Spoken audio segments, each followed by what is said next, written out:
Okay, we're going to be pouring molds made of resin tonight, and the resin that I'm using is called Amazing Casting Resin. This is available at your local craft store, Michael's, Hobby Lobby, on the shelf. It's about $20 to $25 a box. You can also get this on Amazon. I think it's a little cheaper on Amazon. And then I use a paper cup to mix mine in. The reason I like paper is because you can kind of bend it into a spout, so when you're pouring, it makes it much easier than a plastic cup.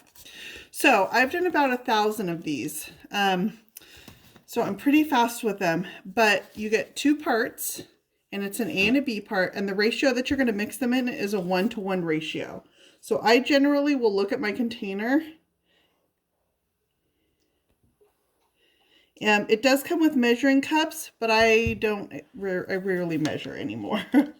And then you're going to mix it in your cup, and it's going to turn a little bit milky. And you want to mix it until it turns translucent again.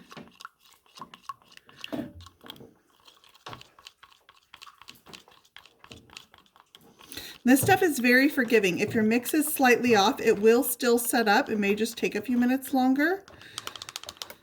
Okay, and then I'm going to go ahead and pour this in my molds. So I need to pour some of these here.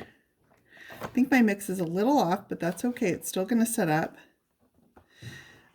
And you see how I'm putting this into a tip, and then I will slowly pour. And then I can take a popsicle stick and I can push it into areas of the mold that it may not have leveled out to.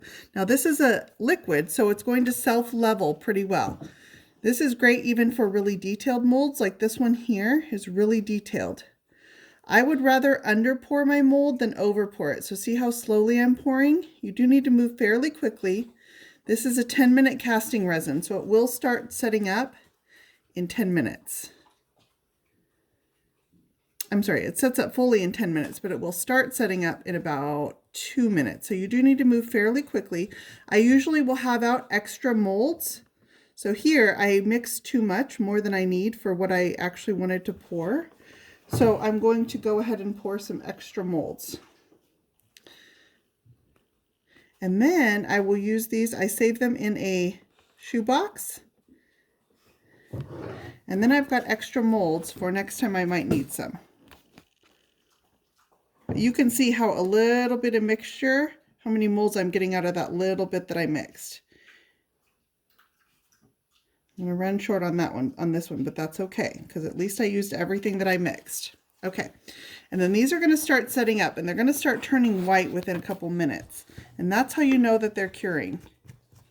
So I will sit and let these and watch these.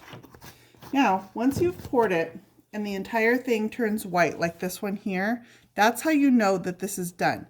It's a hard plastic, and then I can start working the silicone mold around it, and it will start popping that mold out of my, or that applique out of my mold. I just work the silicone. I'm not even working the resin. Now this resin does have some flexibility to it when you first cast it. It will start to harden overnight and lose some of that flexibility. But if I want to get it back, I will pop this either in the microwave for a few seconds or in a shallow dish of boiling water and just let it heat up.